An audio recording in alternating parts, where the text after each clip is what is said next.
ಜ್ಞಾನವಾಪಿ ಮಸೀದಿ ಮತ್ತು ಮಂದಿರದ ವಿವಾದ ಕಳೆದ 1 ವರ್ಷದಿಂದ ನಿರಂತರವಾಗಿ ಕಾನೂನು ಹೋರಾಟಕ್ಕೆ ಸಾಕ್ಷಿಯಾಗ್ತಾ ಇದೆ. ನಿನ್ನೆಯಷ್ಟೇ ಪುರಾತತ್ವ ಇಲಾಖೆಯ ಅಧಿಕಾರಿಗಳು ವಾರಣಾಸಿಯ ಕೋರ್ಟ್ಗೆ ಸಮೀಕ್ಷೆಯ ವರದಿಯನ್ನು ಸಲ್ಲಿಸಿದ್ದಾರೆ. 1,000ಕ್ಕೂ ಹೆಚ್ಚು ಪುಟಗಳಿರುವಂತಹ ಸಮೀಕ್ಷೆಯ ವರದಿ. ಈ ಸಂದರ್ಭದಲ್ಲಿ ಜ್ಞಾನವಾಪಿ ಮಸೀದಿ ಮಂದಿರ ಕೇಸ್ನಲ್ಲಿ ಅತಿ ದೊಡ್ಡ ಬೆಳವಣಿಗೆಯಾಗಿದೆ. ಮಸೀದಿ ಜಾಗದಲ್ಲಿ ದೇವಸ್ಥಾನ ಮರುಸ್ಥಾಪನೆಯಾಗಬೇಕು ಅಂತ ಕೋರಿದ್ದ ಅರ್ಜಿಯನ್ನ ಅಲಹಾಬಾದ್ ಹೈಕೋರ್ಟ್ ಊರ್ಜಿತಗೊಳಿಸಿದೆ. ಹಿಂದೂಗಳ ಅರ್ಜಿಗಳನ್ನು ಮಾನ್ಯತೆ ಮಾಡಿ ಮುಸ್ಲಿಮರ 5 ಅರ್ಜಿಗಳನ್ನು ವಜಾ ಮಾಡಿದೆ ಅಲಹಾಬಾದ್ ಹೈಕೋರ್ಟ್. ಅಂದರೆ ಹಿಂದೂಗಳಿಗೆ ಕಾಶಿಯ ಜ್ಞಾನವಾಪಿ ಮಸೀದಿಯ ಜಾಗಕ್ಕೆ ಸಂಬಂಧಿಸಿದ ಹೋರಾಟದಲ್ಲಿ ಅತಿ ದೊಡ್ಡ ಗೆಲುವಾಗಿದೆ. ಮಸೀದಿಯ ಜಾಗ ಹಿಂದೂಗಳಿಗೆ ಸೇರಿದ್ದು ಅಂತ ವಾದಿಸಿದ್ರು ಹಿಂದೂ ಅರ್ಜಿದಾರರು. ಮಸೀದಿಯ ಜಾಗಕ್ಕೆ ಮಾಲೀಕ ಕಾಶಿಯ ವಿಶ್ವನಾಥನಿಗೆ ಸೇರಿದ್ದು ಈ ಭೂಮಿ ಅಂತ ಹಿಂದೂ ಅರ್ಜಿದಾರರು ವಾದ ಮಾಡಿದ್ರು. ಮಸೀದಿ ಜಾಗದಲ್ಲಿ ದೇವಸ್ಥಾನ ಪುನಃಸ್ಥಾಪನೆಯಾಗಬೇಕು, ಕಾಶಿ ವಿಶ್ವನಾಥನ ದೇಗುಲ ಮರುಸ್ಥಾಪನೆಯಾಗಬೇಕು ಅಂತ ಕೋರಿದ್ದ ಅರ್ಜಿಗೆ ಹೈಕೋರ್ಟ್ ಮಾನ್ಯತೆಯನ್ನು ಕೊಟ್ಟಿದೆ. ಈ ಸಂದರ್ಭದಲ್ಲಿ ಅಲಹಾಬಾದ್ ಹೈಕೋರ್ಟ್ ಕೊಟ್ಟಂತಹ ತೀರ್ಪು ಅತ್ಯಂತ ಮಹತ್ವದ್ದು. ಜ್ಞಾನವಾಪಿ ಮಸೀದಿ ಅದು ಮಸೀದಿಯಾಗಿರಬೇಕು ಅಥವಾ ಮಂದಿರವಾಗಿರಬೇಕು, ಆ ಕಟ್ಟಡ ಮಸೀದಿಯೋ ಮಂದಿರವೋ ಅಂತ ನಿರ್ಧಾರ ಮಾಡೋದಕ್ಕೆ ಸಾಕ್ಷಿ ಬೇಕು. ವಿವಾದಿತ ಸ್ಥಳದ ಧಾರ್ಮಿಕ ಸ್ವರೂಪ ತಿಳಿಯೋದಕ್ಕೆ ಅದು ಮಸೀದಿಯ ಅಥವಾ ದೇವಸ್ಥಾನವ ಅಂತ ತಿಳಿಯೋದಕ್ಕೆ ಸಾಕ್ಷಿ ಬೇಕು ಅಂತ ಹೈಕೋರ್ಟ್ ಹೇಳಿದೆ. ಜ್ಞಾನವಾಪಿ ಮಸೀದಿಯ ಮೇಲೆ, ಜ್ಞಾನವಾಪಿ ಜಾಗದ ಮೇಲೆ ಹಿಂದೂಗಳಿಗೆ ಹಕ್ಕಿಲ್ಲ ಅಂತ ವಾದಿಸಿದ್ದ ಮುಸ್ಲಿಮರ ಅರ್ಜಿಯನ್ನ ವಜಾ ಮಾಡಿದೆ. ಪುರಾತತ್ವ ಸಮೀಕ್ಷೆಗೆ ಅಡ್ಡಿಪಡಿಸುವ ಮುಸ್ಲಿಂ ಅರ್ಜಿದಾರರ ಪ್ರಯತ್ನಕ್ಕೆ ಸೋಲಾಗಿದೆ. ದೇವಸ್ಥಾನವೋ ಮಸೀದಿಯೋ ನಿರ್ಧಾರ ಆಗಿಬಿಡಲಿ ಅಂತ ಅಲಹಾಬಾದ್ ಹೈಕೋರ್ಟ್ ಹೇಳಿದೆ.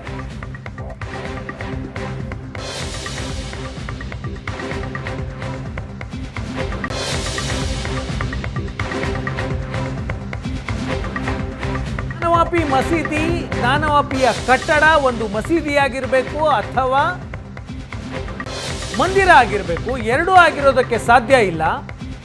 ಅದು ಮಸೀದಿನ ಅಥವಾ ಮಂದಿರನ ಅಂತ ತಿಳಿಯೋದಕ್ಕೆ ಪುರಾವೆ ಬೇಕಾಗತ್ತೆ. ಆ ಪುರಾವೆ ಬೇಕು ಅಂದರೆ ಸಮೀಕ್ಷೆ ಆಗಬೇಕು, ಅಧ್ಯಯನ ಆಗಬೇಕು, ವೈಜ್ಞಾನಿಕ ವಿವರಗಳು ಬರಬೇಕು. ಅದು ಆಗಲಿ ಅಂತ ಅಲಹಾಬಾದ್ ಹೈಕೋರ್ಟ್ ಇವತ್ತು ಹೇಳಿದೆ.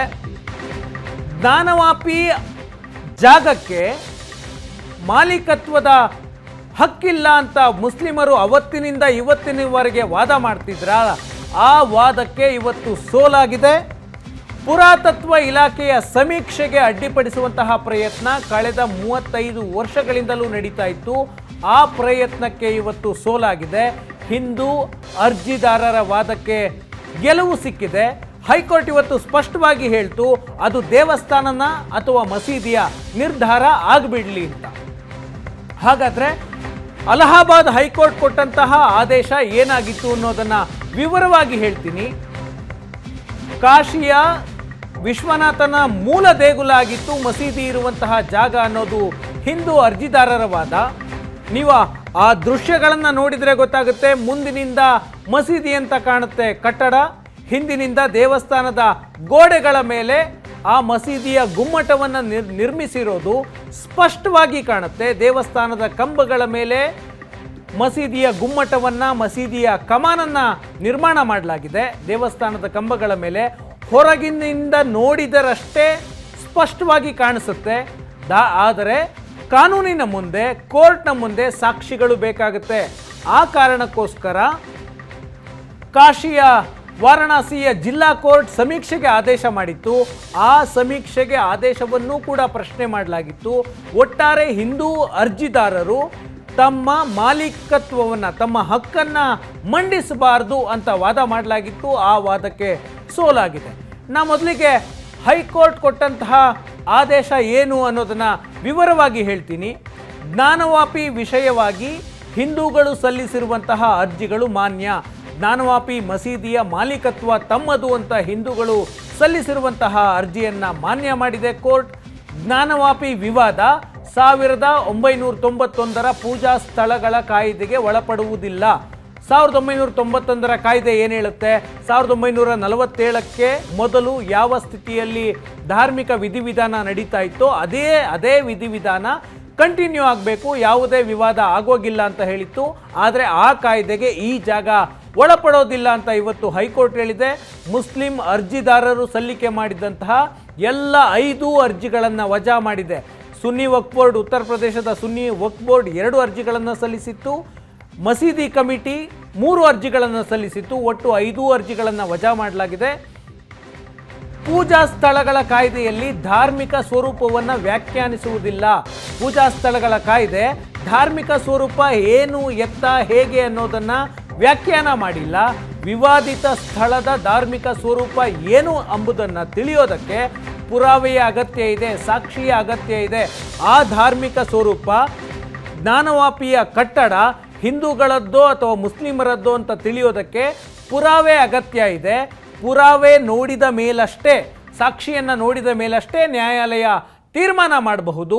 ಅಗತ್ಯವಿದ್ದಲ್ಲಿ ಪುರಾತತ್ವ ಇಲಾಖೆ ಮತ್ತೊಮ್ಮೆ ಸಮೀಕ್ಷೆ ಮಾಡಬಹುದು. ಈಗಾಗಲೇ ಸಮೀಕ್ಷೆ ಮಾಡಿದೆ, ಮತ್ತೊಮ್ಮೆ ಬೇಕಾದರೂ ಕೂಡ ಸಮೀಕ್ಷೆ ಮಾಡಬಹುದು ಅಂತ ಹೈಕೋರ್ಟ್ ಹೇಳಿದೆ. ಅಲಹಾಬಾದ್ ಹೈಕೋರ್ಟ್ ವಿವಾದಿತ ಕಟ್ಟಡ ಒಂದೋ ಮಸೀದಿಯಾಗಿರಬೇಕು, ಇಲ್ಲವೇ ಮಂದಿರ ಆಗಿರಬೇಕು, ಎರಡೂ ಆಗಿರೋದಕ್ಕೆ ಸಾಧ್ಯವಿಲ್ಲ ಅಂತ ಮಹತ್ವದ ಅಬ್ಸರ್ವೇಷನನ್ನು ತಮ್ಮ ಆದೇಶದಲ್ಲಿ ಮಾಡಿದೆ ಇವತ್ತು ಅಲಹಾಬಾದ್ ಹೈಕೋರ್ಟ್.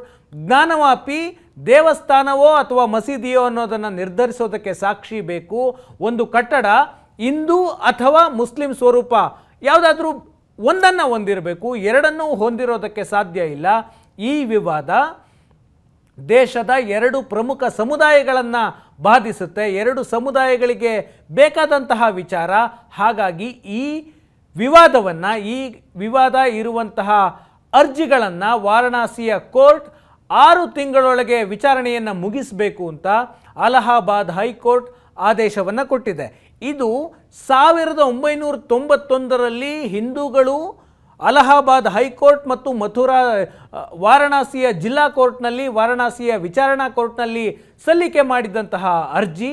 1991ರಿಂದ ನಡೆದಂತಹ ಕಾನೂನು ಹೋರಾಟಕ್ಕೆ ಈಗ ಜಯ ಸಿಕ್ಕಿದೆ. 1991ರಲ್ಲಿ ವಾರಣಾಸಿಯ ಕೋರ್ಟ್ಗೆ 3 ಹಿಂದೂಗಳು ಅರ್ಜಿಯನ್ನು ಸಲ್ಲಿಸಿದ್ರು. ಹಿಂದೂಗಳ ವಶಕ್ಕೆ ಆ ಮಸೀದಿ ಇರುವಂತಹ ಜಾಗವನ್ನು ಹಸ್ತಾಂತರ ಮಾಡಬೇಕು ಅಂತ ಅರ್ಜಿದಾರನೇ ಸ್ವತಃ ಕಾಶಿ ವಿಶ್ವನಾಥ. ಅಯೋಧ್ಯೆಯಲ್ಲಿ ಹೇಗೆ ಶ್ರೀರಾಮನೇ ಅರ್ಜಿದಾರ ಆಗಿದ್ನೋ ಹಾಗೆ ಕಾಶಿಯ ವಿಶ್ವನಾಥನ ಪರವಾಗಿ ಕೋರ್ಟ್ಗೆ ಅರ್ಜಿಯನ್ನು ಸಲ್ಲಿಸಲಾಗಿತ್ತು. ಮಂದಿರದ ಅವಶೇಷಗಳ ಮೇಲೆ ಮಸೀದಿ ನಿರ್ಮಾಣ ಮಾಡಲಾಗಿದೆ ಅನ್ನುವುದು ವಾದ ಆಗಿತ್ತು.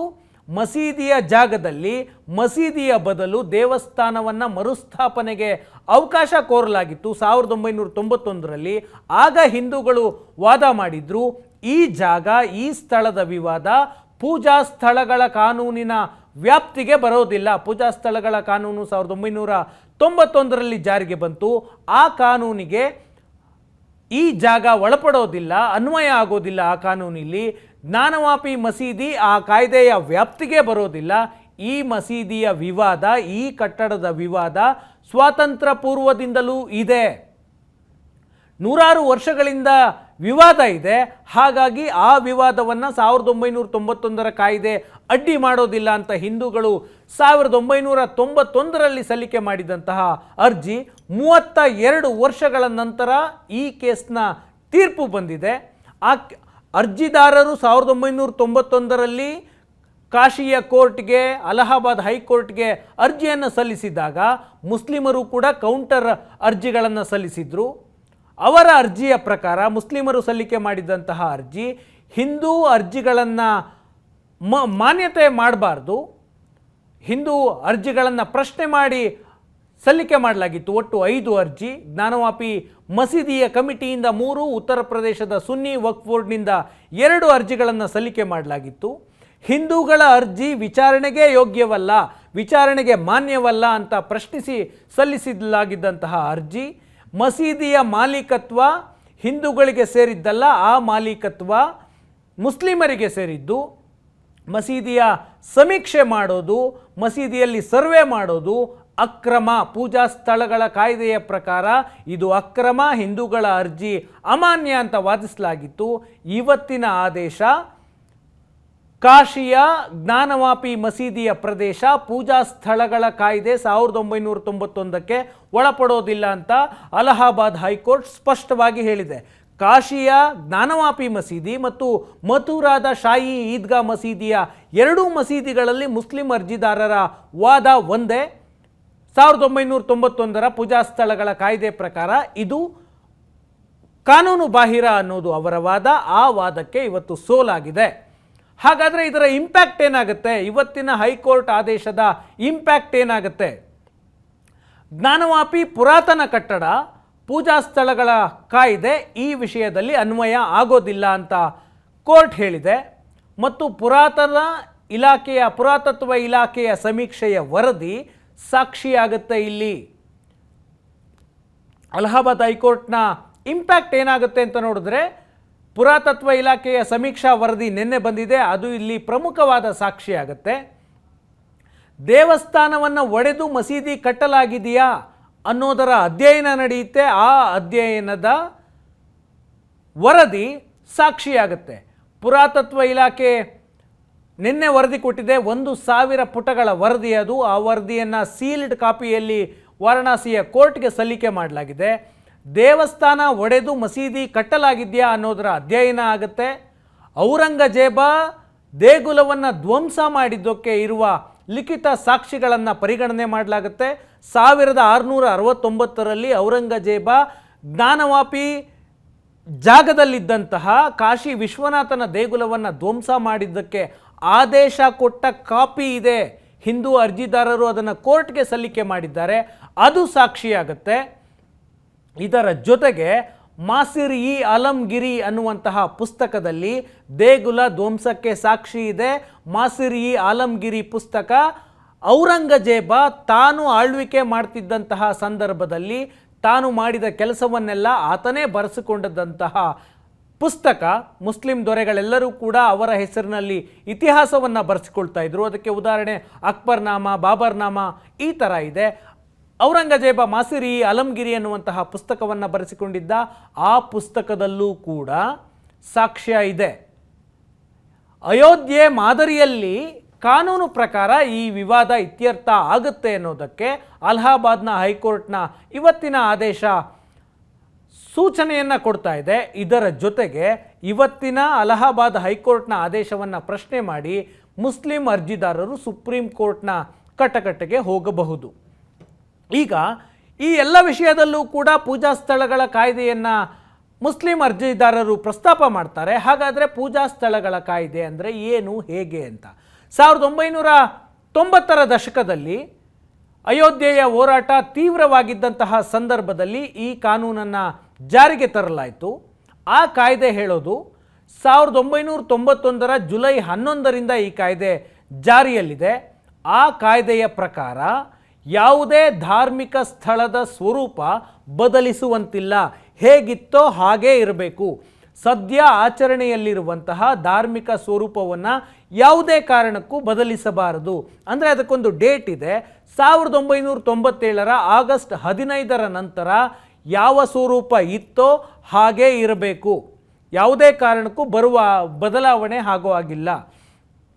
ಅಂದರೆ ಭಾರತಕ್ಕೆ ಸ್ವಾತಂತ್ರ್ಯ ಬಂದ ದಿನದಲ್ಲಿ ಯಾವ ಧಾರ್ಮಿಕ ಸ್ವರೂಪ ಇತ್ತೋ, ಯಾವ ಕಟ್ಟಡದಲ್ಲಿ ಯಾವ ರೀತಿಯ ಆಚರಣೆ ಇತ್ತೋ, ಒಂದು ವೇಳೆ ಅದು ಹಿಂದೂ ಆಚರಣೆಗಳಿದ್ದರೆ, ಹಿಂದೂ ಕಟ್ಟಡ ಆಗಿದ್ದರೆ ಅದು ಹಾಗೇ ಇರಬೇಕು. ಮುಸ್ಲಿಂ ಕಟ್ಟಡ ಆಗಿದ್ದರೆ, ಮುಸ್ಲಿಂ ಆಚರಣೆ ಇದ್ದರೆ ಅದು ಹಾಗೇ ಇರಬೇಕು. ಅದರ ವಿವಾದಗಳಿದ್ದರೂ ಕೂಡ ಅದನ್ನು ಬದಲಿಸುವಂತಿಲ್ಲ ಅಂತ. 1947 ಆಗಸ್ಟ್ 15ರ ನಂತರ ಯಾವ ಆಚರಣೆಗಳಿದ್ವೋ ಅದೇ ಮುಂದುವರಿಬೇಕು. ಯಾವುದೇ ಧಾರ್ಮಿಕ ಸ್ಥಳದ ಧಾರ್ಮಿಕ ವಿಧಿವಿಧಾನಗಳನ್ನು, ಪೂಜಾ ವಿಧಾನಗಳನ್ನು ಬದಲಿಸಬಾರ್ದು. 1947ಕ್ಕೂ ಮುನ್ನ ಧಾರ್ಮಿಕ ಸ್ವರೂಪವನ್ನು ಬದಲಾವಣೆ ಕೋರಿ ಯಾವ ಕೋರ್ಟ್ಗಳಲ್ಲಿ ಅರ್ಜಿಯನ್ನು ಸಲ್ಲಿಕೆ ಮಾಡಲಾಗಿದೆ, ಕಾನೂನು ಹೋರಾಟಗಳಿದ್ದಾವೆ, ವಿವಾದಗಳಿದ್ದಾವೆ. ಆ ಎಲ್ಲ ವಿವಾದಗಳು ಕೂಡ ಇನ್ನು ಮುಂದೆ ಊರ್ಜಿತವಾಗೋದಿಲ್ಲ. 1947ಕ್ಕೆ ಮೊದಲು ಹೇಗಿತ್ತೋ ಇನ್ನು ಮುಂದೆ ಹಾಗೆ ನಡೆದುಕೊಂಡು ಹೋಗುತ್ತೆ. ಧಾರ್ಮಿಕ ಸ್ವರೂಪ ಬದಲು ಕೋರಿದ್ದ ಅರ್ಜಿಗಳು ಯಾವುದೇ ಹಂತದಲ್ಲಿದ್ದರೂ, ಯಾವುದೇ ಕೋರ್ಟ್ನಲ್ಲಿದ್ದರೂ ಕೂಡ ಅದು ರದ್ದಾಗುತ್ತೆ ಅಂತ ಕಾನೂನನ್ನು 1991ರಲ್ಲಿ ಅಯೋಧ್ಯೆಯ ಹೋರಾಟ ತೀವ್ರವಾಗಿದ್ದಂತಹ ಸಮಯದಲ್ಲಿ ತರಲಾಗಿತ್ತು. ಈ ಕಾನೂನು ಬರೋದಕ್ಕೆ ಮೂಲ ಉದ್ದೇಶವೇ ಕಾಶಿಯ ಜ್ಞಾನವಾಪಿ ಮಸೀದಿ ಮತ್ತು ಮಥುರಾದ ಶಾಹಿ ಈದ್ಗಾ ಮಸೀದಿ, ಅಯೋಧ್ಯೆಯ ಹೋರಾಟ ಈ ಎರಡೂ ಸ್ಥಳಗಳಿಗೆ ವ್ಯಾಪಿಸಬಾರದು ಅನ್ನುವಂತಹ ಕಾರಣಕ್ಕೆ ಈ ಕಾನೂನನ್ನು ತರಲಾಯಿತು. ಧಾರ್ಮಿಕ ಸ್ವರೂಪ ಬದಲಾವಣೆಗೆ ಹೊಸ ಅರ್ಜಿಗಳು ಬಂದರೂ ಕೂಡ ಅದನ್ನು ಸ್ವೀಕಾರ ಮಾಡುವಂತಿಲ್ಲ ಯಾವುದೇ ಧಾರ್ಮಿಕ ಸ್ಥಳ. ಈ ಕಾನೂನಿನಲ್ಲಿ ಒಂದು ಲೂಪೋಲನ್ನು ಅವತ್ತಿನ ಕಾಲದಲ್ಲಿ, ಅಂದರೆ ಅವರ ಉದ್ದೇಶ ಇದ್ದದ್ದೇ ಕಾಶಿ ಮತ್ತು ಮಥುರಾದ ವಿಷಯಕ್ಕೆ ಹಿಂದೂ ಹೋರಾಟಗಾರರು ಬರಬಾರ್ದು ಅನ್ನುವಂತಹ ಉದ್ದೇಶ. ಆದರೆ ಕಾನೂನು ಮಾಡಬೇಕಾದ್ರೆ ಒಂದು ವಿಷಯವನ್ನು ಆ ಕಾನೂನಿನಲ್ಲಿ ಸೇರಿಸ್ತಾರೆ. ಯಾವುದೇ ಧಾರ್ಮಿಕ ಸ್ಥಳ ಪ್ರಾಚೀನ ಸ್ಮಾರಕ ಅಥವಾ ಪುರಾತತ್ವ ಇಲಾಖೆಯ ವ್ಯಾಪ್ತಿಯಲ್ಲಿದ್ದರೆ ಈ ಕಾನೂನು ಅನ್ವಯಿಸೋದಿಲ್ಲ ಅಂತ ಆ ಕಾನೂನಿನಲ್ಲಿ ಸ್ಪಷ್ಟವಾಗಿ ಉಲ್ಲೇಖ ಮಾಡ್ತಾರೆ. ಅಯೋಧ್ಯೆಯ ರಾಮ ಜನ್ಮಭೂಮಿ ಈ ಕಾಯ್ದೆಯ ವ್ಯಾಪ್ತಿಗೆ ಬರೋದಿಲ್ಲ ಅಂತ. ಯಾವುದೇ ಧಾರ್ಮಿಕ ಸ್ಥಳ ಪ್ರಾಚೀನ ಸ್ಮಾರಕವಾಗಿದ್ದರೆ, ಪುರಾತತ್ವ ಇಲಾಖೆಯ ವ್ಯಾಪ್ತಿಯಲ್ಲಿದ್ದರೆ ಈ ಕಾನೂನು ಅಪ್ಲೈ ಆಗೋದಿಲ್ಲ ಅಂತ ಪೂಜಾ ಸ್ಥಳಗಳ ಕಾನೂನು ಹೇಳುತ್ತೆ. ಅದರ ಪ್ರಕಾರವೇ ಕಾಶಿಯ ಜ್ಞಾನವಾಪಿಯ ಕಟ್ಟಡ ಈ ಪೂಜಾ ಸ್ಥಳಗಳ ಕಾಯ್ದೆಗೆ ಬರೋದಿಲ್ಲ ಅಂತ. ಯಾಕೆ? ಪುರಾತತ್ವ ಇಲಾಖೆಯ ಕಾಯ್ದೆ ಮತ್ತು ಪ್ರಾಚೀನ ಸ್ಮಾರಕಗಳ ಅದಕ್ಕೊಂದು ಕಾನೂನಿದೆ, 1958ರಲ್ಲಿ ಜಾರಿಗೆ ಬಂದಿದೆ. ಆ ಕಾನೂನಿನ ಪ್ರಕಾರ ಯಾವುದೇ ಒಂದು ಐತಿಹಾಸಿಕ ಕಟ್ಟಡ 100 ವರ್ಷಕ್ಕೂ ಮೀರಿದ ಇತಿಹಾಸವನ್ನು ಹೊಂದಿದರೆ ಅದು ಪ್ರಾಚೀನ ಕಟ್ಟಡವಾಗುತ್ತೆ, ಪುರಾತನ ಕಟ್ಟಡವಾಗುತ್ತೆ. ಅದು ಸಹಜವಾಗಿ ಪುರಾತತ್ವ ಇಲಾಖೆಯ ವ್ಯಾಪ್ತಿಗೆ ಬರುತ್ತೆ. ಹಾಗಾಗಿ ಈ ಕಾನೂನು ಕಾಶಿಯ ಜ್ಞಾನವಾಪಿಗೆ ಅನ್ವಯವಾಗೋದಿಲ್ಲ ಅಂತ ಹಿಂದೂ ಅರ್ಜಿದಾರರು ವಾದವನ್ನು ಮಂಡಿಸಿದ್ರು. ಆ ವಾದಕ್ಕೆ ಇವತ್ತು ಗೆಲುವು ಸಿಕ್ಕಿದೆ. ಇದರ ನಂತರ 6 ತಿಂಗಳಲ್ಲಿ ಈ ಪ್ರಕರಣದ ವಿಚಾರಣೆಯನ್ನು ಮುಗಿಸಬೇಕು. ಬೇರೆ ಬೇರೆ ಹಂತದಲ್ಲಿ ಅರ್ಜಿಗಳ ಸಲ್ಲಿಕೆಯಾಗಿದೆ. ಒಂದು, ಈಗಾಗಲೇ ಆ ಮಸೀದಿ ಕಟ್ಟಡದಲ್ಲಿರುವಂತಹ ದೇವರುಗಳನ್ನು ಪೂಜೆ ಮಾಡೋದಕ್ಕೆ ಅವಕಾಶ ಕೊಡಬೇಕು ಅಂತ ಕಾಶಿಯ 5 ಜನ ಮಹಿಳೆಯರು ಅರ್ಜಿ ಸಲ್ಲಿಸಿದ್ದಾರೆ. ಆ ಅರ್ಜಿಯ ಆಧಾರದ ಮೇಲೆ ಕೋರ್ಟ್ ಕಮಿಷನರ್ ನೇತೃತ್ವದಲ್ಲಿ ಸಮೀಕ್ಷೆ ನಡೀತು. ಸಮೀಕ್ಷೆಯ ಸ್ಥಳದಲ್ಲಿ ಶಿವಲಿಂಗ ಸಿಕ್ತು. ಶಿವಲಿಂಗ ಸಿಕ್ಕಾದ ನಂತರ ಮತ್ತೆ ಪುರಾತತ್ವ ಇಲಾಖೆಯ ಸಮೀಕ್ಷೆಗೆ ಹೋದರು. ಪುರಾತತ್ವ ಇಲಾಖೆಯ ಅಧಿಕಾರಿಗಳು ಕಳೆದ 6 ತಿಂಗಳಲ್ಲಿ ಸಮೀಕ್ಷೆಯನ್ನು ನಡೆಸಿ ನಿನ್ನೆ ವರದಿಯನ್ನು ಸಲ್ಲಿಸಿದ್ದಾರೆ. ಆ ವರದಿ ಇನ್ನು ಮುಂದೆ ಈ ಭೂವ್ಯಾಜ್ಯಕ್ಕೆ ಸಾಕ್ಷಿಯಾಗುತ್ತೆ. ಇದು ಆದರೆ ಒಂದು ಮುಖ್ಯವಾದ ವಿಷಯ ಅಂದರೆ ಅಯೋಧ್ಯೆಯಲ್ಲಿ ವಿವಾದಿತ ಕಟ್ಟಡ ನೆಲಸಮ ಆಗಿತ್ತು. 1992ರಲ್ಲೇ ಕರಸೇವಕರು ಅದನ್ನು ಧ್ವಂಸ ಮಾಡಿದರು. ಆ ನಂತರ ವಿವಾದ ಬೇರೆ ಬೇರೆ ಹಂತದ ಕೋರ್ಟ್ಗಳಲ್ಲಿ ನಿರ್ಧಾರ ಆಯಿತು. ಮೊದಲು ಅಲಹಾಬಾದ್ ಹೈಕೋರ್ಟ್ ಅದನ್ನು 3 ಭಾಗ ಮಾಡಿ ಹಂಚಿಕೆ ಮಾಡಿತ್ತು. ಆನಂತರ ಸುಪ್ರೀಂ ಕೋರ್ಟ್ನ ಹಂತಕ್ಕೆ ಹೋಯಿತು ಆ ವಿವಾದ. ಆದರೆ ಕಾಶಿಯಲ್ಲಿ ಮತ್ತು ಮಥುರಾದಲ್ಲಿ ವಿವಾದಿತ ಸ್ಥಳದಲ್ಲಿ ಮಸೀದಿಯ ಕಟ್ಟಡಗಳಿದ್ದಾವೆ. ಹಾಗಾಗಿ ಈ ವಿವಾದ ಯಾವ ಹಂತಕ್ಕೆ ಹೋಗುತ್ತೆ ಅನ್ನೋದು ಕಾನೂನು ಡಿಸೈಡ್ ಮಾಡುತ್ತೆ. ದೆಹಲಿಯಲ್ಲಿ INDIA ಮೈತ್ರಿಕೂಟದ ಸಭೆ ನಡೀತಾ ಇದೆ. ಆ ಸಭೆಯಿಂದ ಒಂದು ಅತಿ ದೊಡ್ಡ ಸುದ್ದಿ ಹೊರಬಿದ್ದಿದೆ. ಮೈತ್ರಿಕೂಟದಿಂದ ಖರ್ಗೆಗೆ ಪ್ರಧಾನಿ ಅಭ್ಯರ್ಥಿ ಆಗಲಿ ಅಂತ ಚರ್ಚೆ ನಡೆದಿದೆ. INDIA ಮೈತ್ರಿಕೂಟದ ಸಭೆಯಲ್ಲಿ ಪ್ರಧಾನಿ ಅಭ್ಯರ್ಥಿಯ ವಿಚಾರ ಚರ್ಚೆಯಾಗಿದೆ. ಆ ಅಭ್ಯರ್ಥಿಯ ಹೆಸರಾಗಿ ಮಲ್ಲಿಕಾರ್ಜುನ ಖರ್ಗೆಯವರ ಹೆಸರನ್ನ ಮಮತಾ ಬ್ಯಾನರ್ಜಿ ಪ್ರಸ್ತಾಪ ಮಾಡಿದ್ದಾರೆ. ಮಲ್ಲಿಕಾರ್ಜುನ ಖರ್ಗೆ ಪರವಾಗಿ ಮಮತಾ ಬ್ಯಾನರ್ಜಿ ಮಾತನಾಡ್ತಾರೆ. ಈ ಮಾತನ್ನ ಕೇಜ್ರಿವಾಲ್ ಅವರು ಕೂಡ ಒಪ್ಪಿಕೊಳ್ತಾರೆ. ಇದೇ ಮೊದಲ ಬಾರಿಗೆ INDIA ಮೈತ್ರಿಕೂಟದಿಂದ ಪ್ರಧಾನಿ ನರೇಂದ್ರ ಮೋದಿ ವಿರುದ್ಧವಾಗಿ ಪ್ರಧಾನಿ ಅಭ್ಯರ್ಥಿಯ ಹೆಸರನ್ನ ಚರ್ಚೆ ಮಾಡಲಾಗಿದೆ. ವಿಪಕ್ಷಗಳು, ಅದರಲ್ಲೂ ಪ್ರಮುಖವಾಗಿ ಮಮತಾ ಬ್ಯಾನರ್ಜಿ ಈ ವಿಷಯವನ್ನು ಪ್ರಸ್ತಾಪ ಮಾಡಿದ್ದಾರೆ. ಮಮತಾ ಬ್ಯಾನರ್ಜಿ ನಿನ್ನೆಯಷ್ಟೇ ಒಂದು ಮಾತನ್ನು ಹೇಳಿದರು ದೆಹಲಿಯಲ್ಲಿ. 2024ರ ಚುನಾವಣೆಯ ನಂತರ ಪ್ರಧಾನಿ ಅಭ್ಯರ್ಥಿಯ ವಿಷಯವನ್ನು ಚರ್ಚೆ ಮಾಡ್ತೀವಿ ಅಂತ. ಆದರೆ ಈಗ ಈ INDIA ಮೈತ್ರಿಕೂಟದಿಂದ ಖರ್ಗೆಯವರನ್ನು ಪ್ರಧಾನಿ ಅಭ್ಯರ್ಥಿ ಮಾಡಬೇಕು ಅನ್ನುವಂತಹ ಚರ್ಚೆ ನಡೆದಿದೆ. ಈ ಚರ್ಚೆಗೆ ಅರವಿಂದ್ ಕೇಜ್ರಿವಾಲ್ ಅವರು ಬೆಂಬಲವನ್ನು ವ್ಯಕ್ತಪಡಿಸಿದ್ದಾರೆ. ನಿನ್ನೆ ಚರ್ಚೆಯ ಸಂದರ್ಭದಲ್ಲಿ ನಿನ್ನೆ ಮಾಧ್ಯಮಗಳ ಜೊತೆ ಮಾತನಾಡ್ತಿದ್ದಾಗ ಪತ್ರಕರ್ತರು ಪ್ರಶ್ನೆಯನ್ನ ಮಾಡಿದ್ರು, ಖರ್ಗೆಯವರು ಪ್ರಧಾನಿ ಅಭ್ಯರ್ಥಿಯಾದರೆ ನಿಮ್ಮ ಒಪ್ಪಿಗೆ ಇದೆಯಾ ಅಂತ. ಆಗ ಮಮತಾ ಬ್ಯಾನರ್ಜಿ 2024 ಚುನಾವಣೆಯ ನಂತರ ನಿರ್ಧಾರ ಮಾಡ್ತೀವಿ ಅಂತ ಹೇಳಿದ್ರು. ಇವತ್ತು ಅಚ್ಚರಿ ಅನ್ನುವಂತೆ ಅವರೇ ಪ್ರಸ್ತಾಪ ಮಾಡಿದ್ದಾರೆ. ಕನ್ನಡಿಗ HD ದೇವೇಗೌಡರ ನಂತರ ಯಾರೂ ಪ್ರಧಾನಿಯಾಗಿಲ್ಲ, ಪ್ರಧಾನಿ ಪಟ್ಟಕ್ಕೆ ಯಾರು ಅಭ್ಯರ್ಥಿಗಳಾಗಬೇಕು ಅಂತ ಚರ್ಚೆಗಳಾದಾಗಲೂ ಕೂಡ ಕನ್ನಡಿಗರ ಹೆಸರು ಕೇಳಿ ಬಂದಿರಲಿಲ್ಲ. ಇದೇ ಮೊದಲ ಬಾರಿಗೆ ಮಲ್ಲಿಕಾರ್ಜುನ ಖರ್ಗೆಯವರ ಹೆಸರು ಪ್ರಧಾನಿ ರೇಸ್ನಲ್ಲಿ, ಪ್ರಧಾನಿ ಅಭ್ಯರ್ಥಿಯ ರೇಸ್ನಲ್ಲಿ ಮುಂಚೂಣಿಗೆ ಬಂದಿದೆ. ಕಾಂಗ್ರೆಸ್ ಒಪ್ಪಿಕೊಳ್ಳುತ್ತಾ ಗೊತ್ತಿಲ್ಲ, ಆದರೆ ಖರ್ಗೆಯವರು ಈ ಸಂದರ್ಭದಲ್ಲೇ ಪ್ರತಿಕ್ರಿಯೆಯನ್ನು ಕೊಟ್ಟಿದ್ದಾರೆ. ಮೊದಲಿಗೆ ಚುನಾವಣೆ ಗೆಲ್ಲೋದು ನಮ್ಮ ಉದ್ದೇಶ ಆಗಬೇಕು, ಆ ನಂತರ ಇದರ ಬಗ್ಗೆ ಯೋಚನೆ ಮಾಡೋಣ ಅಂತ ಈ ಚರ್ಚೆಗೆ ಸ್ವತಃ ಮಲ್ಲಿಕಾರ್ಜುನ ಖರ್ಗೆಯವರೇ ತೆರೆ ಎಳೆದಿದ್ದಾರೆ.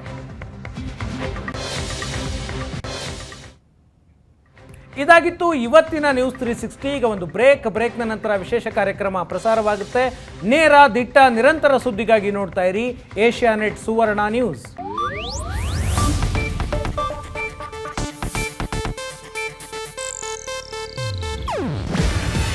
ಇದು ಏಷ್ಯಾನೆಟ್ ನ್ಯೂಸ್ ನೆಟ್ವರ್ಕ್ ಪ್ರಸ್ತುತಿ. ನೀವು ನೋಡ್ತಿದ್ದೀರಾ ಏಷ್ಯಾನೆಟ್ ಸುವರ್ಣ ನ್ಯೂಸ್.